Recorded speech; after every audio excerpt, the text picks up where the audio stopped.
Hi, in the next 2 to 3 minutes, I'm going to take you through a cakewalk of your biochemistry practicals and knowing how to secure 100 marks as per the CBME framework.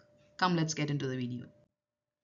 So the first step, crush your experiments. There are two experiments. One is a major and one is a minor experiments. Major experiment is for 25 marks. Okay, quantitative estimation of your common blood analytes, which are glucose, protein, urea, creatinine, uric acid. For diagnosis and investigations, you will be given 5 marks. For the procedure, 5 marks. For values, the how you perform and get accurate values which they have given, you will get 5 marks. And for the discussion part, you will get 10 marks.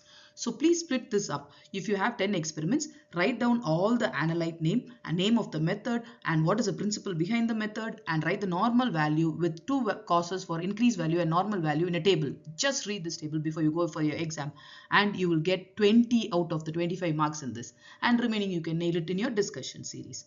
Then coming to the minor experiment, 25 marks. This is a qualitative identification of any two abnormal urine constituents. Most of the institutions have 6 of the common constituents, which are reducing substances, ketone bodies, proteins, heme, bile salt, bile pigments. Out of this, you will be given any two combination.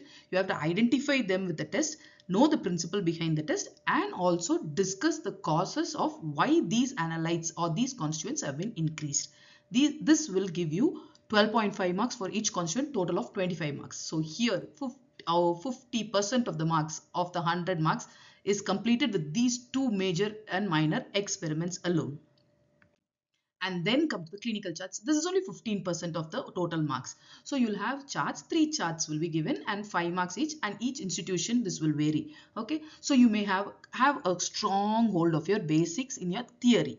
A diabetic case history can be given, a LFT case can be given, jaundice discussion can go. Then you can have an inborn error of metabolism, most commonly phenylketonuria, alkaptonuria, the most common ones, galactosemia, von Gierke disease. So know the theory behind these and crack your case discussion or the chart discussion easily. Then moving to the OSPE. OSPE is a place where you can easily score the marks. So you will have one performance station and 2 response stations. One performance station, you have to just go and do the particular test which is kept, and you have to just leave.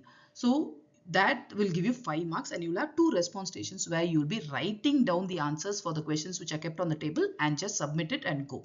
So this is an OSPE session where you will get 15 marks, and Viva carries 20 marks where there will be total of 4 examiners sitting with 5 marks each.